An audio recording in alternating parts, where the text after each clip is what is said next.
Bismillahirrahmanirrahim. Assalamualaikum warahmatullahi wabarakatuh.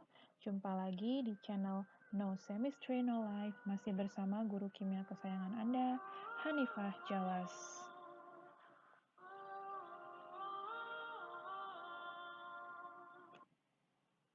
Video ini merupakan video kelima dari pembahasan mengenai sifat koligatif larutan. Pada video ini kita akan membahas mengenai kenaikan titik didih larutan. Nah, pernah tidak kalian merebus air? Kemudian setelah airnya mendidih, ke dalam air tersebut kalian tambahkan gula atau garam. Biasanya nih, kalau misalnya mau merebus telur ya, agar bentuknya tuh cantik gitu kan, biasanya ditambahkan garam gitu. Selain agar bentuknya cantik, biasanya orang bilang tambahin aja garam biar dia cepat matang telurnya gitu. Selain menambah rasa juga ya. Pernah nggak kalian kayak gitu? Atau pernah tidak kalian kalau misalnya nih ada yang masak mie dengan cara air rebusannya setelah mendidih, tambahkan mie-nya atau tambahkan bumbunya langsung. Apa yang terjadi kira-kira? Tentunya saat airnya sudah mendidih, jika kita masukkan sesuatu ke dalamnya, apakah itu gula, garam, atau apapun itu, tentunya air yang tadi awalnya mendidih, gelembung-gelembungnya jadi hilang ya. Sampai jika kita panaskan kembali, maka nanti akan mendidih kembali gitu, akan muncul gelembung-gelembungnya lagi. Kira-kira mengapa hal ini bisa terjadi dan mengapa sih bisa muncul mindset bahwa air kalau misalnya ditambahkan garam itu masakannya jadi lebih cepat matang, itu kenapa? Nah, hal ini itu ada kaitannya dengan yang akan kita bahas pada video kali ini, yaitu mengenai kenaikan titik didih larutan. Sebelum kita masuk ke pembahasan mengenai kenaikan titik didih, nah kita harus tahu dulu nih, apa sih yang dimaksud dengan titik didih itu? Titik didih merupakan suhu atau temperatur saat zat cair mulai mendidih. Temperatur ini itu tercapai saat tekanan uap larutan sama dengan tekanan atmosfer. Jadi titik didih ini tercapai saat tekanan uap larutan sama dengan tekanan atmosfer. Suhunya itu disebut sebagai titik didih, gitu ya. Nah, untuk memahami lebih lanjut mengenai kenaikan titik didih larutan, seperti apa sih maksudnya kenaikan titik didih larutan?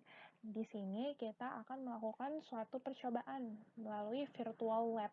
Nanti untuk programnya akan Ibu share melalui Google Classroom ya. Nah, ini untuk percobaannya ya. Jadi, di sini di tabel ada 5 percobaannya. Jumlah pelarut yang digunakan itu sama-sama 100 gram. Kemudian jumlah zat pelarut yang digunakan itu divariasikan ya. Ini 2 kalinya, 3 kalinya, 4 kalinya, dan seterusnya gitu. Kemudian mol zat pelarutnya nanti kalian bisa hitung sendiri ya. Kan gampang ya kalau menghitung mol itu berarti massa dibagi dengan massa molar gitu kan. Sorry. Kemudian ini mol terlarut dibagi jumlah pelarut dalam kilogram, berarti molalitasnya. Kemudian ini titik didihnya, nanti kita cari gimana cara tahu titik didihnya, kita cari melalui ini, ya, program ini, flashnya. Kemudian titik didih larutan udah, kemudian perbedaan titik didih larutan dengan pelarut. Nah, pelarut yang digunakan ini kan air, maka titik didih dari pelarut itu kan 100 derajat Celcius ya, pelarut air ini. Di sini ada keterangannya. Pelarut yang digunakan adalah air. Nah, bagaimana sih dia? Sekarang kita amati nih. Misalnya yang pertama tadi kan kita mau melarutkan what is it? Sukrosa ya. Jadi sukrosa yang dilarutkan, sorry. Yang dilarutkan adalah sukrosa dalam 100 gram air. Jumlah zat pelarutnya adalah 1,71. Oke, kita coba dulu yang pertama. Sukrosa. Nih ya, sukrosa dilarutkan dalam 100 gram air. Ini massa sukrosanya adalah 1,71 ya tadi ya. 1,71 gitu. Kemudian di sini, nih, kalau misalnya kan kita sekarang mau menentukan titik didih ya. Kalau misalnya titik didih berarti kan hot. airnya panas berarti kan. Caranya gimana sih? Ini percobaannya bisa juga dilakukan ya di laboratorium. Caranya gini, jadi ada wadah, wadah ini nanti di dalamnya kalian isikan air sejumlah yang tadi yang kalian mau gunakan. Di sini kan 100 gram airnya yang dipakai ya. Kemudian setelah itu ke dalamnya ini kita masukkan sukrosanya, si sukrosanya. Nanti cara mengetahui berapa titik didih dari si larutan ini gimana? Ya caranya tinggal kita masukkan ke dalam suatu wadah nih. Jadi tempat wadah yang kecil ini kita masukkan ke dalam suatu wadah tempat biasanya pakai beaker, pakai gelas kimia yang sudah berisi air. Airnya ini sudah dipanaskan, jadi udah panas, sudah mendidih airnya. Kemudian nanti tinggal kita start. Kalau start ini kan dimasukkan, setelah itu sudah larut, kita masukkan ke dalam wadah nih. Nah, dari sana kita ukur suhunya dengan menggunakan termometer seperti biasa. Nah, di sini ternyata didapatkan, kita tunggu dulu, ini belum, tunggu sampai dia konstan selama hitungan bisa 5 detik gitu ya. 1, 2, 3, 4, 5. Oh, berarti ini titik didihnya yang tadi 100,02 gitu. Nah, berarti di sini kita dapatkan bahwa titik didih larutannya yang tadi ya, dengan jumlah zat terlarut atau sukrosanya sejumlah 1,71 gram, itu adalah 100,02 dalam derajat Celcius. Tuh, untuk yang pertama. Sekarang kalau misalnya kalian mau coba yang kedua, ya tinggal lanjut yang kedua. Kita lanjut sekarang yang kedua, kita coba dengan 3,42 gram ya. Kita coba dengan 3,42 gram. Kita ganti di sini. 3,42. Kita start. Ya, prosesnya masih sama nih percobaannya. Kita masukkan 3,42 dalam 100 gram air, kemudian diaduk, kemudian dimasukkan ke dalam pemanas. Lihat ini. Ya. Sabar ditunggu. Nah, tinggal dilihat, ditunggu sampai dia berhenti konstan selama 5 detik. Ini ya, berarti 100,06 gitu. Nah, jadi 100,06. 100,02, yang ini 100,06 dalam derajat Celcius. Ibu cobakan 2 data aja ya, nanti sisanya bisa kalian coba lagi sendiri. Untuk mencari yang ininya pun sama nih. Mol itu kan massa dibagi massa molar, berarti 171 per massa molar sukrosa itu 342, tinggal dihitung. Ini pun sama nih, mol terlarut per jumlah pelarut, berarti mol. Ini cari dulu, ini adalah 0,05 ya, 0,05, yang ini berarti 2 kalinya 0,1. Gitu ya. Ini artinya mol terlarut per jumlah pelarut, berarti ini 0,05 per ini dalam kilogram berarti 0,1 kan, 0,1.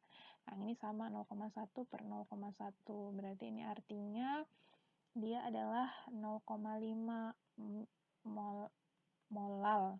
Yang ini 1 molal gitu. Itu ya yang kalian dapatkan dari data. Yang ke bawahnya bisa lah dilihat, ini kan masanya semakin besar ya, 2 kali dari ini. Gimana kira-kira, nanti kalian coba tentukan lagi.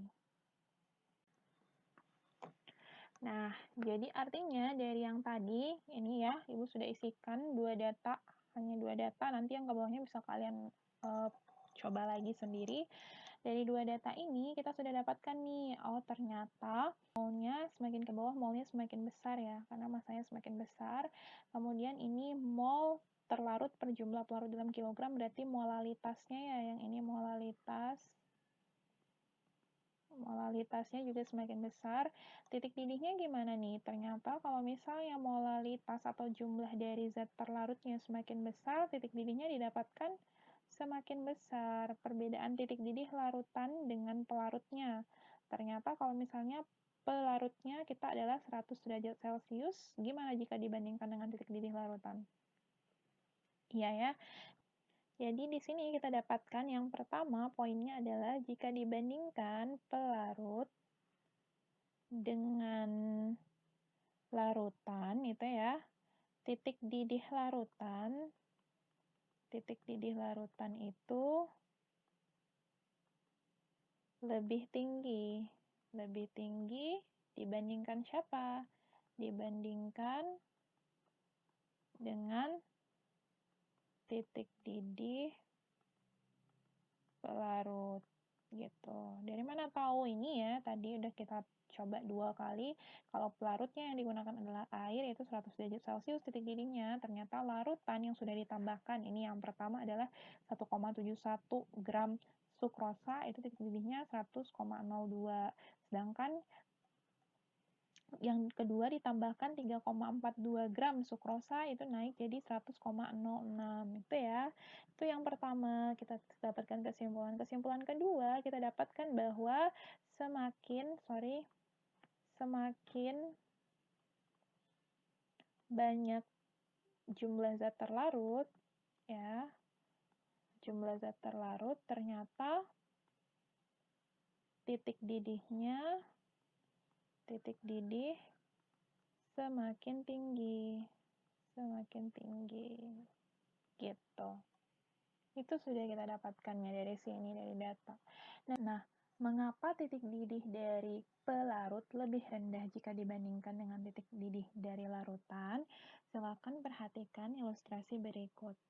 Kalau misalnya kita punya 2 wadah ya, 2 wadah ini, yang pertama ini adalah wadah yang berisi pelarut murni ya, berarti pelarut murni apapun itu pelarutnya.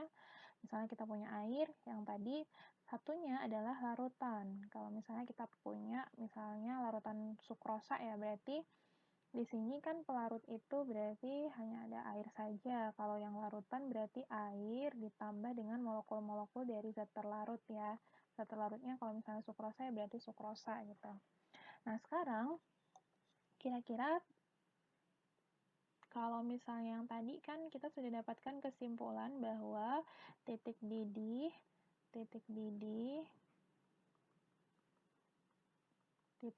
dari pelarut itu lebih kecil dibandingkan dengan titik didih larutan ya, atau titik didih larutan lebih besar daripada titik didih pelarut. Kita perhatikan faktanya nih, kalau dalam pelarut, seperti yang sudah dijelaskan di video sebelumnya, dalam pelarut gayanya atau gaya tarik-menarik itu gaya tarik-menariknya itu terjadi antara molekul pelarut dengan molekul pelarut. Gitu ya, karena di dalamnya sini hanya ada molekul-molekul pelarut saja. Sebaliknya, dalam larutan, gaya tarik-menariknya itu dapat terjadi bukan hanya antara molekul pelarut, ini terlalu kecoret, mohon maaf ya, molekul pelarut dan molekul pelarut, namun juga dapat terjadi antara molekul pelarut dengan molekul zat terlarut gitu, karena di dalam larutan ada zat terlarutnya ya. Nah, akibat dari adanya lebih banyak gaya ini di mana sih? Begini, kalau misalnya kalian ketahui tadi apa sih yang dimaksud dengan titik didih? Titik didih itu kan suhu atau temperatur ya, temperatur saat si cairan ini tepat berubah menjadi uap atau gasnya, gitu kan ya. Kalau misalnya kita mau merubah dari cairan menjadi gas ya, apakah kita membutuhkan energi atau melepaskan energi? Pelan-pelan, kita tulis satu-satu dulu. Cairan itu berarti jarak antar partikel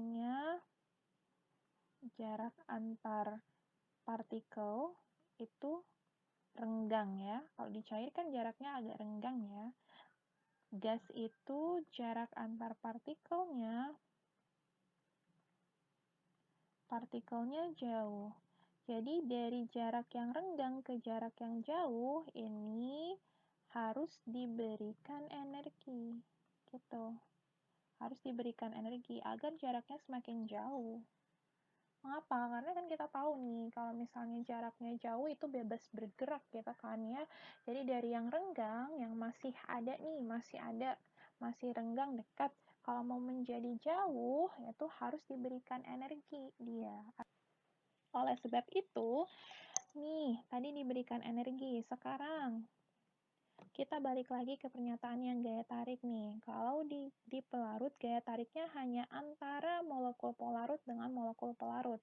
Bandingkan dengan yang larutan. Larutan itu gaya tariknya antara pelarut dengan pelarut, pelarut dengan zat terlarut. Oleh sebab itu, kira-kira mana gayanya yang lebih banyak untuk diputuskan atau dilepaskan itu kira-kira yang mana yang lebih susah? Gayanya lebih banyak yang mana?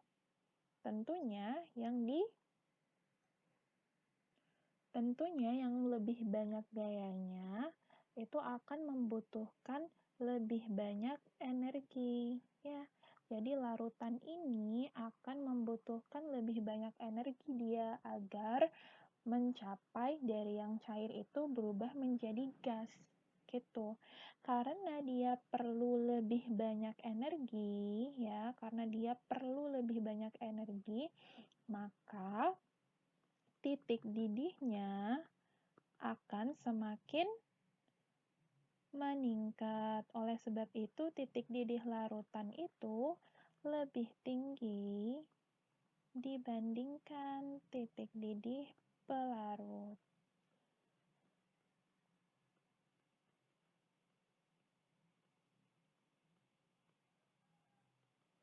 Gitu ya. Jadi tadi, kenapa sih titik didih pelarut lebih rendah dibandingkan titik didih larutan, atau titik didih larutannya lebih tinggi daripada titik didih pelarut? Itu dikarenakan pada pelarut hanya terdapat gaya tarik-menarik antara molekul pelarut dengan molekul pelarut. Namun di larutan, gaya tarik-menariknya terjadi antara bukan hanya molekul pelarut dan pelarut, tapi juga molekul pelarut dan molekul zat terlarut. Nih, gaya tariknya lebih banyak nih. Oleh sebab itu, karena titik didih itu pengertiannya nih, temperatur atau suhu saat cairan tepat berubah menjadi gas. Nah, kalau cair berubah jadi gas, berarti jarak antar partikelnya semakin jauh nih. Kalau dia mau jarak antar partikelnya semakin jauh, diberikan energi. Oleh sebab itu, nih, karena gaya tariknya lebih banyak, berarti energi yang diberikan harus lebih banyak agar dia mencapai titik didihnya gitu. Ya. Oleh sebab itu, maka titik didih larutan lebih tinggi dibandingkan dengan titik didih pelarutnya. Nah, untuk penjelasan ini itu juga kita dapat ambil atau dapat samakan dengan konsep yang sudah kita pelajari sebelumnya, yaitu mengenai tekanan uap. Kalau misalnya kalian masih ingat di tekanan uap pelarut itu kan lebih tinggi ya, tekanan uap pelarut lebih tinggi dibandingkan dengan tekanan uap larutan. Mengapa? Alasannya karena di pelarut itu uapnya akan semakin banyak, lebih banyak uapnya di pelarut dibandingkan dengan uap di larutan, ya kan? Kalau kita kembali lagi ke pengertian titik didih, temperatur saat dia mendidih itu ya, temperaturnya itu adalah pada saat tekanan uapnya sama dengan tekanan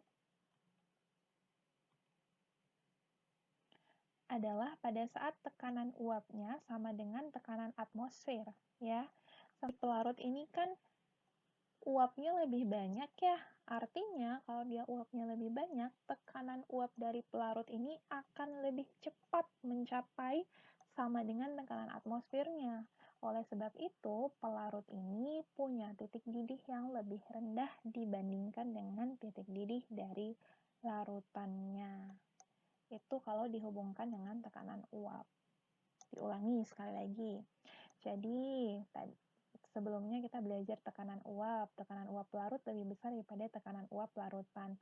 Kalau tekanan uapnya besar, berarti uap yang ada di atas cairan ini kan banyak ya. Uap di atas cairan banyak dibandingkan dengan yang di larutan, gitu kan? Titik didih itu tercapai, ya, titik didih tercapai jika tekanan uap dari cairannya itu sama dengan tekanan atmosfer. Wow, tulisannya jelek banget ya guys. Anggap aja cantik ya. Astagfirullahaladzim.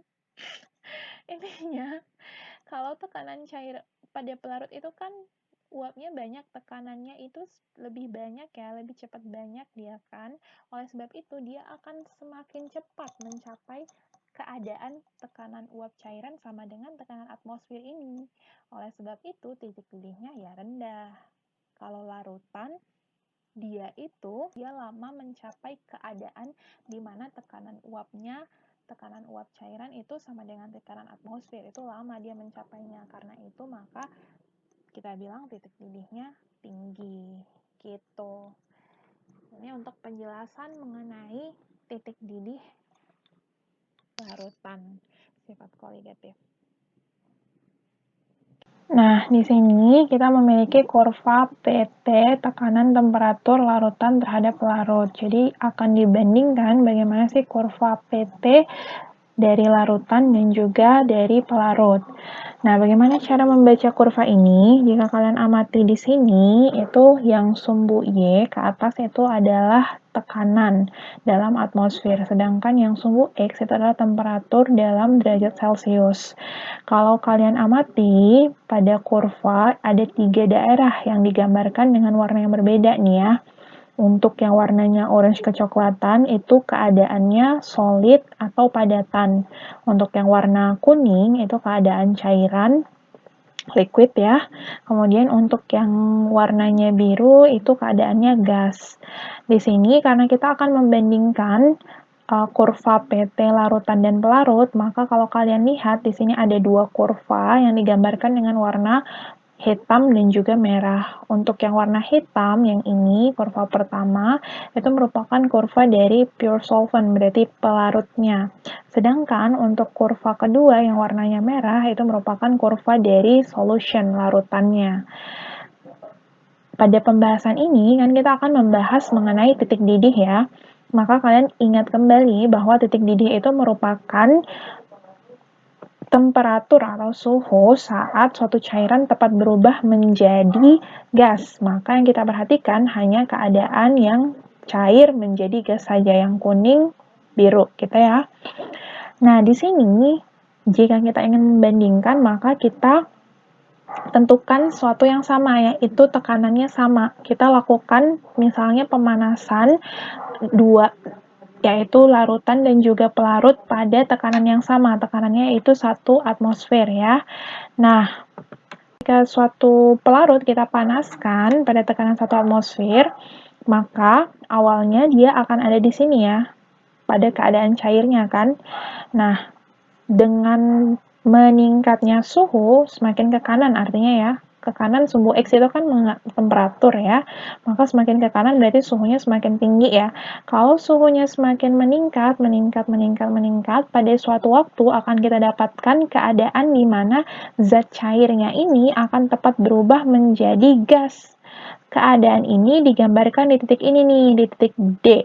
Di titik D ini, untuk membaca temperatur atau suhunya di mana ya, berarti kita tarik garis ke bawah di sini ya untuk menghubungkan di temperaturnya. Maka di sini di titik H itu merupakan temperatur atau suhu pada saat si cairan dari pure solvent pelarut itu tepat berubah menjadi uapnya atau menjadi gasnya. Maka di sini di titik H itu merupakan titik didih dari pelarut.